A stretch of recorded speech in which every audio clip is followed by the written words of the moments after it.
ഇന്ന് ഈ ചടങ്ങിലെ മുഖ്യാതിഥിയായിരിക്കുന്ന അഭിവന്ദ്യനായ ഉപരാഷ്ട്രപതി CP രാധാകൃഷ്ണൻ, ഏറ്റവും പ്രിയങ്കരനായ അഭിവന്ദ്യനായ നമ്മുടെ ഗവർണർ ശ്രീ രാജേന്ദ്ര വിശ്വനാഥ് ആർലേക്കർ, ഏറ്റവും പ്രിയപ്പെട്ട നമ്മുടെ സ്പീക്കർ ശ്രീ തിരുവഞ്ചൂർ രാധാകൃഷ്ണൻ, പ്രിയങ്കരനായ മന്ത്രി ശ്രീ മോൻസ് ജോസഫ്, ശ്രീ CV ആനന്ദബോസ്, പ്രിയപ്പെട്ട നമ്മുടെ മൂലക്കാട്ട് പിതാവ്, പ്രിയങ്കരായ മറ്റ് വൈദിക ശ്രേഷ്ഠർ ഉൾപ്പെടെ വേദിയിലും സദസ്സിലുമുള്ള ബഹുമാന്യരായ ദീപിക കുടുംബാംഗങ്ങളെ, സുഹൃത്തുക്കളെ, ഇതൊരു ചരിത്രത്തിലെ അസുലഭമായ ഒരു നിമിഷമാണ്. ഈ ചരിത്ര മുഹൂർത്തത്തിന് സാക്ഷ്യം വഹിക്കാൻ കഴിഞ്ഞതിൽ ഉള്ള സന്തോഷം ഞാൻ ആദ്യം നിങ്ങളുമായി പങ്കുവയ്ക്കുന്നു. 1887 രൂപീകൃതമായ നസ്രാനി ദീപികയുടെ 140ാമത് വാർഷികത്തിലാണ് നമ്മളെല്ലാം പങ്കാളികളായിരിക്കുന്നത്. നമുക്കറിയാം, ബെഞ്ചമിൻ ബൈലി എന്ന് പറയുന്ന വലിയൊരു മിഷണറി ഈ കോട്ടയത്താണ് ആദ്യമായിട്ടൊരു അച്ചടി കേന്ദ്രം ഇവിടെ സ്ഥാപിച്ചത്. ആദ്യമായി അത് 1821 അതായത് ക്രിസ്തുവിന്റെ സുവിശേഷം ജനങ്ങളിലേക്ക് എത്തിക്കാൻ, മലയാളത്തിൽ അടിച്ചെത്തിക്കാൻ വേണ്ടിയിട്ടുള്ള മാർഗത്തിന്റെ അന്വേഷണപാതയിലാണ് ആ അച്ചടി എന്നുള്ള ആശയം ബെഞ്ചമിൻ ബെയ്ലിയുടെ മനസ്സിൽ വന്നത്. അതൊരു വിപ്ലവകരമായ രൂപത്തിൽ ആ അച്ചടിയെ ആദ്യമായി മാറ്റിയെടുത്തത് ഈ ദീപിക, നസ്രാനി ദീപികയുടെ രൂപീകരണത്തോടു കൂടിയാണ്.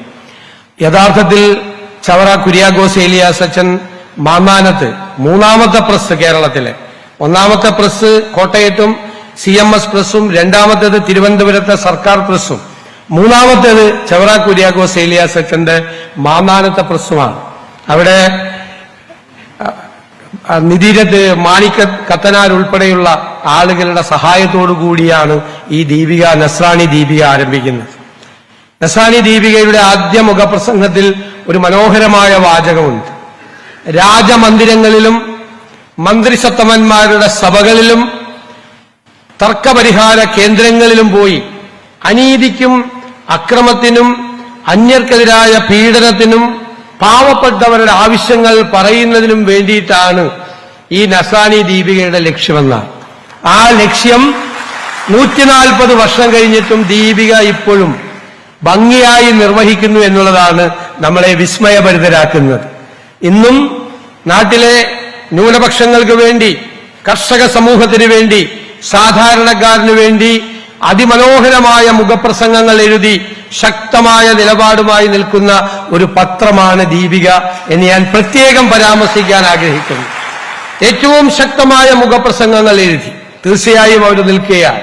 ഇന്ന് കർഷകർ നേരിടുന്ന പ്രശ്നങ്ങൾ ഒരുപക്ഷെ ഇന്ത്യയിൽ മറ്റൊരു പത്രവും ഇത്ര മനോഹരമായി ജനങ്ങളുടെ മുമ്പിൽ എത്തിക്കുന്നില്ല.